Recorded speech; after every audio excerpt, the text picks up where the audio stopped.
Hi guys, it's Crystal from Keto, Carnivore-ish Chris.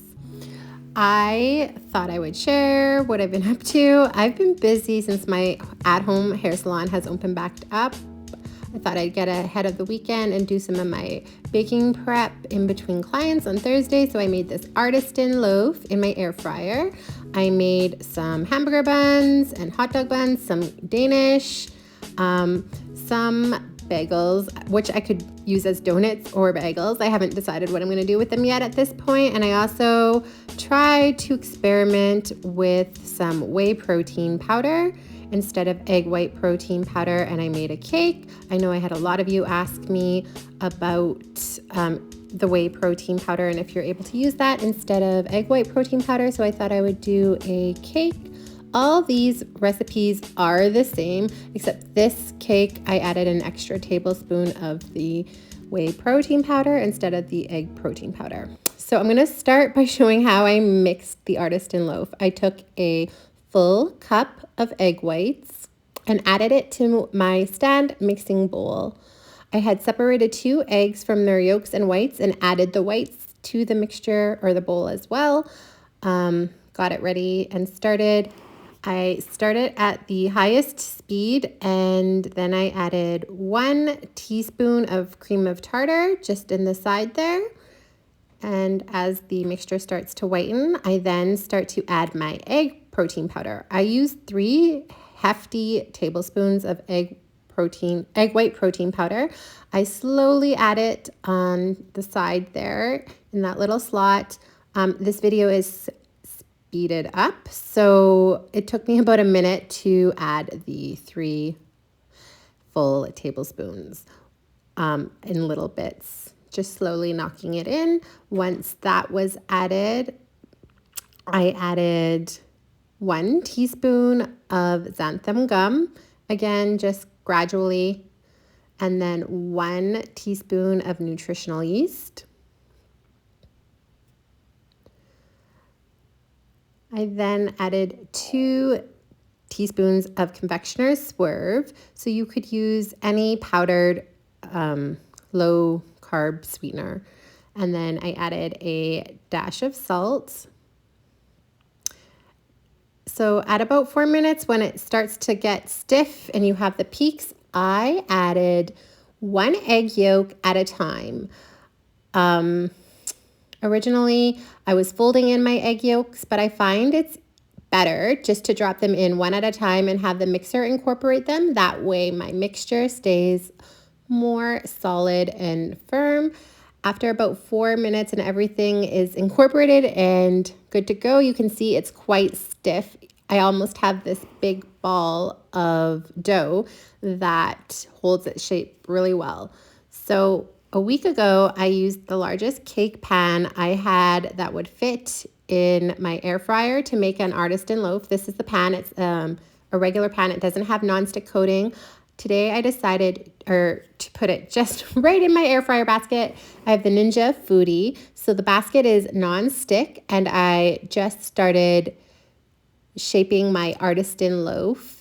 I figured I could get a bigger loaf without using the cake pan, and my cake pan was non-stick, it didn't have that non-stick feature, so it was trickier to get out when I did it the first time. So after my loaf was mounted in there, I did 325 degrees Fahrenheit for 35 minutes. You do get that darker color in the center because it's in the air fryer. There's no way to avoid that. About halfway through, I brushed some melted butter on top.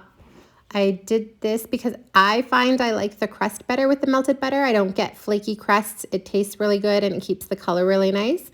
I was not able to check it until 2 hours later. It had been in here for 2 hours with it shut off. I was doing a client, and when I came to it, this is what I was left with. Again, you get that dark spot of color.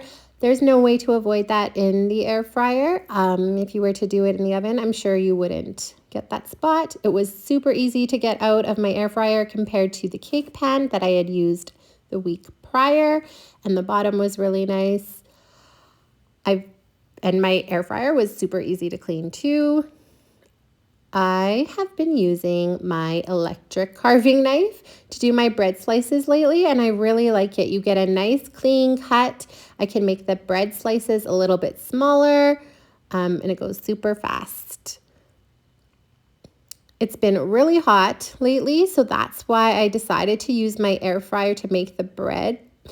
I unfortunately can't fit that many buns and hot dog buns in the air fryer, but for the bread, I've really enjoyed using my air fryer. You could totally do this in the oven at 325 degrees Fahrenheit for 35 minutes and leave it in for about a half an hour and you'd get the same effect. The bread is super soft and dentable. Once you thumbprint it, it doesn't spring back, but it has a really good taste and texture. It doesn't taste eggy. It doesn't taste like styrofoam at all to me. The nutritional yeast gives it a good flavor as well. I store it in a Ziploc bag. That way it stays good. It fits into my fridge good. It is supposed to be stored in the fridge. So yeah. I then did the donuts and the Danish and the bagels the exact same way. The mixture is the exact same. I lost the video where I was piping it out in a big bag. I baked them in my oven at 325 degrees Fahrenheit. Halfway through, I brushed on some melted butter. Again, I just like the way it makes the outside feel and it gives it a good color. I used non-stick baking mats, but you could use parchment paper. And the last 10 minutes for the Danish, I just took a big hefty tablespoon of cream cheese. I melted it in the microwave and added some confectioners Swerve. I kind of placed it in the center of my Danishes with some keto raspberry jam. And then I put it back into the oven for that last 10 minutes. And you can see the color is really good. Everything stayed relatively risen. It didn't fall from the butter. This isn't quite protein sparing bread, but it's kind of like protein sparing bread meets cloud bread, but I've been really enjoying it. Even with the nutritional yeast, I know these Danishes are sweet, but it still has such an amazing taste and texture. Again, it doesn't taste like styrofoam. And with the donuts I had made, I haven't decided if I'm just going to put a glaze on them or use them as a bagel. So they are currently in my fridge, but this Danish was so good. I can't describe with words how good it was, but it was delicious. And maybe it's because it's been years since I've actually made a Danish, like I haven't done a keto version. For the whey protein powder, I had this Quest all-purpose protein powder that I used instead of the egg white protein powder. So again, the formula was the exact same, except I added 1 more tablespoon of the protein powder versus the egg powder. I put it in a non-stick spring foam pan. The temperature and everything else was the same.